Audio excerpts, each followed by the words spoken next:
ഈശോമിശിഹായിൽ ഏറ്റവും സ്നേഹിക്കപ്പെടുന്നവരെ, ഇന്ന് ഉയർപ്പുകാലത്തിൻ്റെ 3-ാം ഞായറാഴ്ച. യേശുക്രിസ്തുവിൻ്റെ ഉത്ഥാനത്തിലുള്ള സന്തോഷത്തോടെ അവൻ്റെ മരണത്തിന്മേലുള്ള വിജയത്തിൻ്റെ ഓർമ്മയെ ആഘോഷിച്ചുകൊണ്ട് രക്ഷകൻ്റെ ഉത്ഥാനത്തിലൂടെ കൈവന്ന പൊതുജീവനിൽ ആഹ്ലാദിക്കുന്ന ഒരു ആരാധന ക്രമ കാലഘട്ടം, അതാണ് ഉയർപ്പ് കാലം. ഈ ഉയർപ്പ് കാലത്തിൽ ക്രൈസ്തവ വിശ്വാസത്തിൻ്റെ കേന്ദ്രമായ ഈ ഉയർപ്പ് നമ്മുടെ ഓരോരുത്തരുടെയും വിശ്വാസ ജീവിതത്തിൻ്റെ അടിസ്ഥാനമായിട്ട് നിലകൊള്ളട്ടെ എന്നുള്ളൊരു പ്രാർത്ഥനയോടുകൂടി നമുക്കും ഈ ഒരു കാലഘട്ടത്തിലേക്ക് കടക്കാം. ഉയർപ്പ് കാലത്തിന് 1-ാം ഞായറാഴ്ച ഈസ്റ്റർ ദിവസം യേശുക്രിസ്തുവിൻ്റെ ഉത്ഥാനത്തെക്കുറിച്ചാണ് നമ്മൾ ധ്യാനിക്കുക. സ്ലിഹന്മാരെ സുവിശേഷ വേലയ്ക്ക് വേണ്ടിയിട്ട് അയക്കുവാനായി തന്നെ ആദ്യമായി കാണുവാനായിട്ട് വരുന്ന സ്ത്രീകളെ പറഞ്ഞയക്കുന്ന മുതൽ സുവിശേഷ പ്രഘോഷണവുമായി ബന്ധപ്പെട്ട ഒരു കാലഘട്ടത്തിലേക്ക് നമ്മൾ ഓരോരുത്തരും കടക്കേണ്ടിയിരിക്കുന്നു എന്നുള്ളൊരു ഓർമ്മപ്പെടുത്തൽ 1-ാമത്തെ ഞായറാഴ്ചയിൽ നമ്മൾ കാണുകയുണ്ടായി. 2-ാമത്തെ ഞായറാഴ്ച നമ്മൾ പുതുഞായറാഴ്ചയായിട്ട് ആഘോഷിക്കുകയായിരുന്നു. മാർത്തോമാ നസ്രാണികളായി നമ്മളെ ഓരോരുത്തരെയും സംബന്ധിച്ചിടത്തോളം ഒരു അഭിമാനത്തിൻ്റെ തിരുനാളാണ് പുതുഞായർ എന്ന് പറയുന്നത്. മാർത്തോമാ സ്ലിഹ തൻ്റെ കർത്താവിനെ തൻ്റെ ദൈവമായിട്ട് ഏറ്റുപറയുന്ന മാർവാല അനുഭവത്തിലേക്ക് നയിക്കുന്ന ഒരു തിരുനാൾ ദിവസം, അതാണ് പുതുഞായർ. മാർത്തോമാ സ്ലിഹായുടെ വിശ്വാസ പ്രഖ്യാപനവുമായി ബന്ധപ്പെട്ട ഒരു വായനയിലൂടെ 2-ാം ഞായറാഴ്ചയിലൂടെ നമ്മൾ കടന്നുപോയി. ഇന്ന് ഈ 3-ാം ഞായറാഴ്ച വിശുദ്ധ പത്രോസ് സ്ലിഹായി യേശുക്രിസ്തു തൻ്റെ സഭയുടെ തലവനായി അജപാലകനായിട്ട് തിരഞ്ഞെടുക്കുന്ന ഒരു പ്രധാനപ്പെട്ട വചനഭാഗത്തിൻ്റെ വിചിന്തനത്തിലേക്ക് നമ്മൾ ഓരോരുത്തരും കടക്കുകയാണ്. ഈ ഒരു തിരഞ്ഞെടുപ്പ് അത് ദൈവത്തിൻ്റെ സ്വന്തമാണ് എന്നുള്ളൊരു ഓർമ്മപ്പെടുത്തലിലേക്ക്, സഭയെ നയിക്കുവാനായി ദൈവം ഇന്നും നമ്മുടെ ഓരോരുത്തരെയും കൂടെയുണ്ട് എന്നുള്ളൊരു ഓർമ്മപ്പെടുത്തലോടുകൂടി പത്രോസിനെയും അവൻ്റെ അജപാലകരെയും അവൻ്റെ അനുയായികളായിട്ട് തിരഞ്ഞെടുത്തുകൊണ്ട് സഭയുടെ കൂടെ ദൈവം ഇന്നും വാഴുന്നുവെന്ന്, ലോകാവസാനത്തോളം അവൻ സഭയിലുണ്ട് എന്നുള്ളൊരു ഓർമ്മപ്പെടുത്തൽ ഈ ഒരു വചനഭാഗം നമ്മളുടെ ഓരോരുത്തരുടെയും മുമ്പിലേക്ക് വയ്ക്കുകയാണ്. ഇന്നത്തെ വചനഭാഗത്തിന് വിചിന്തനത്തിലേക്ക് നമ്മൾ കിടക്കുമ്പോൾ ഇന്നത്തെ വചനഭാഗം ആദ്യമായി നമ്മളെ ഓർമ്മപ്പെടുത്തുന്ന തിരുസഭാ മാതാവ് നമ്മളോട് പറയുവാനായിട്ട് ആഗ്രഹിക്കുന്ന ഒരു കാര്യമെന്ന് പറയുക, അത് അധികാരവുമായിട്ടും ദൈവത്തിൻ്റെ തിരഞ്ഞെടുപ്പുമായി ബന്ധപ്പെട്ട ഒരു കാര്യത്തെക്കുറിച്ചാണ്. അധികാരം എന്നത് അത് ദൈവത്തിൽ നിന്ന് കടന്നു വരുന്നതാണ് എന്നുള്ളതും ദൈവം തിരഞ്ഞെടുക്കപ്പെടുന്നവരെ അവൻ തൻ്റെ ശുശ്രൂഷയ്ക്കായിട്ട് നിയോഗിക്കുന്നു എന്നുള്ളൊരു ഓർമ്മപ്പെടുത്തൽ ഈ ഒരു വചനഭാഗത്തിൻ്റെ വിചിന്തനത്തിലേക്ക് നമ്മൾ കടന്നു വരുമ്പോൾ നമുക്ക് മനസ്സിലാക്കുവാനായിട്ട് സാധിക്കും.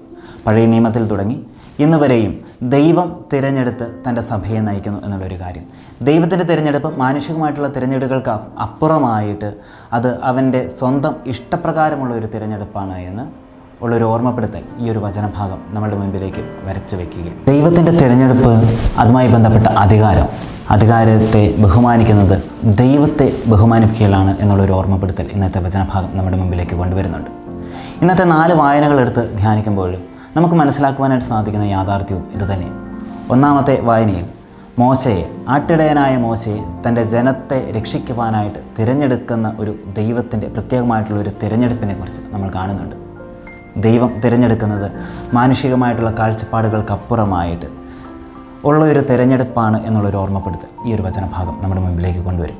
2-ാമത്തെ വചനഭാഗത്തിൽ എസെക്കിയേൽ പ്രവാചകൻ്റെ പുസ്തകത്തിൽ നിന്ന് ഒരു രക്ഷകനെക്കുറിച്ച്, അവൻ ഇടയനാണ് എന്നതിനെക്കുറിച്ച്, തൻ്റെ ജനത്തെ നയിക്കുവാനായിട്ട് കടന്നു വരുന്ന ഒരു രക്ഷകൻ്റെ ഒരു ചിന്ത വചനഭാഗം നമ്മളുടെ മുമ്പിലേക്ക് കൊണ്ടുവരുന്നുണ്ട്.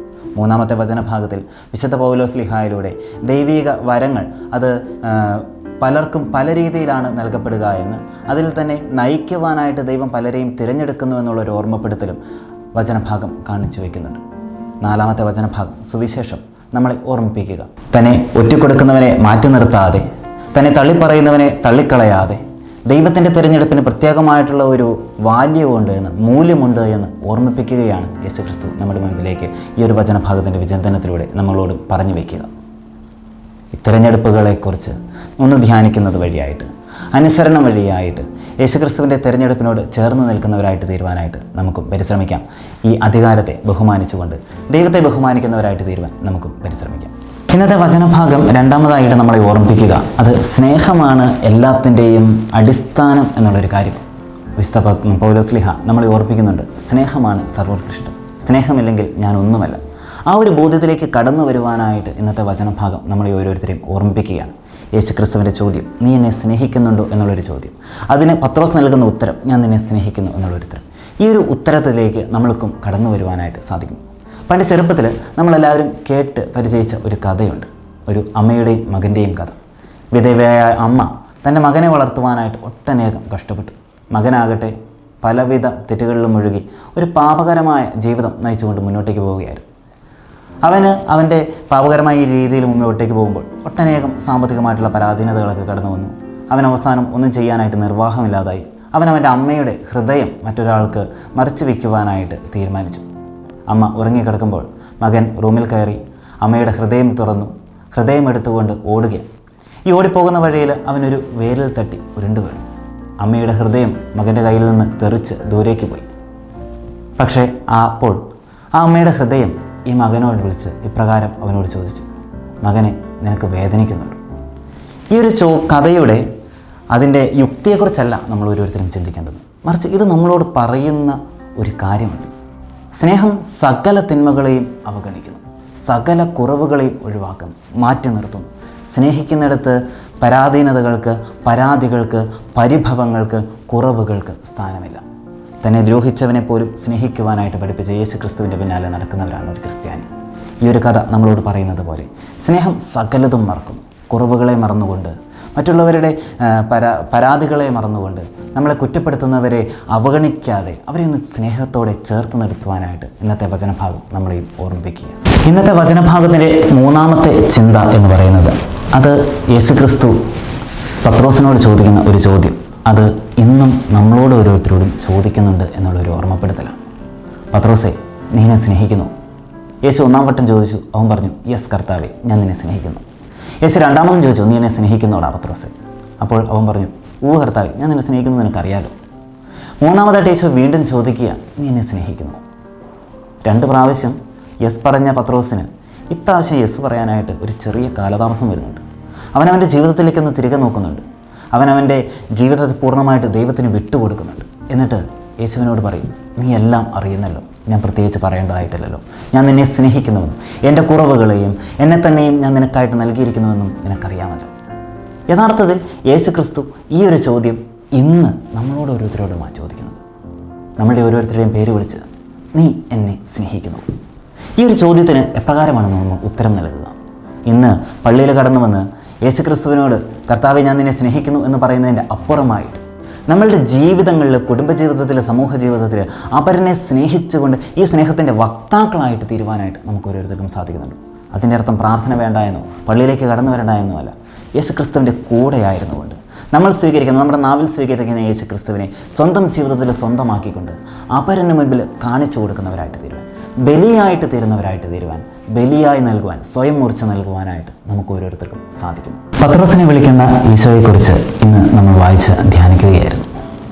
അധികാരം എന്നുള്ളത് അത് ദൈവം തന്നെ സ്നേഹിക്കുന്നവർക്ക് നൽകുന്ന ഉത്തരവാദിത്തമാണ് എന്നുള്ള ഒരു ഓർമ്മപ്പെടുത്തൽ ഇന്നത്തെ വചനഭാഗം നമ്മുടെ മുമ്പിലേക്ക് വയ്ക്കുകയാണ്. അധികാരമെന്ന് പറയുന്നത് മറ്റുള്ളവരുടെ തലയിൽ കയറുവാനുള്ള, അവരുടെ മേൽ കുതിര കളിക്കുവാനായിട്ടുള്ള ഒരു പവറല്ല എന്നുള്ളൊരു ഓർമ്മപ്പെടുത്തൽ. അത് സ്വയം ബലിയായിട്ട് നൽകുവാനായിട്ടുള്ള ഒരു ക്ഷണമാണ് എന്നുള്ളൊരു ഓർമ്മപ്പെടുത്തൽ.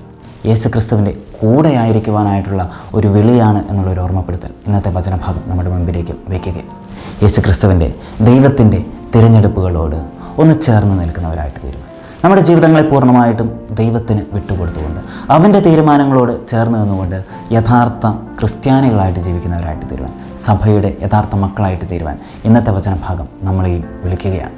വിശുദ്ധ തോമാസ് ലീഹ ഏറ്റുപറയുന്ന വിശ്വാസ പ്രഖ്യാപനത്തിലെ വാക്കുകൾ പോലെ, എൻ്റെ കർത്താവേ, എൻ്റെ ദൈവമേ, ഞാൻ സ്വീകരിക്കുന്ന എൻ്റെ വിശുദ്ധ കുർബാന, എൻ്റെ ദൈവം അവനെന്നിൽ വസിക്കുന്നുവെന്ന്, ഞാൻ എവിടെയൊക്കെ പോയാലും ആ ക്രിസ്തുവിനെ കാണിച്ചു കൊടുക്കുവാനായിട്ട്, എൻ്റെ ജീവിതം കൊണ്ട് മറ്റുള്ളവർക്ക് മുമ്പിൽ അവന് സാക്ഷ്യമായിട്ട് തീരുവാനായിട്ട് ഞാൻ വിളിക്കപ്പെട്ടിരിക്കുന്നു എന്നുള്ളൊരു ഓർമ്മപ്പെടുത്തൽ ഇന്നത്തെ വചനഭാഗം നമുക്ക് മുൻപിലും നൽകുന്നുണ്ട്. ആ ഒരു കൃപയ്ക്കനുസരിച്ച് ജീവിക്കുവാൻ, യഥാർത്ഥ ക്രിസ്തു ശിഷ്യരാകുവാൻ, ദൈവമക്കളാകുവാൻ, സ്നേഹിക്കുന്നവരായിട്ട് തീരുവാൻ, അധികാരത്തെ ബഹുമാനിക്കുന്നവരായിട്ട് തീരുവാൻ ആവശ്യമായ കൃപാവരങ്ങൾക്ക് വേണ്ടിയിട്ട് ആത്മാർത്ഥമായിട്ട് നമുക്കും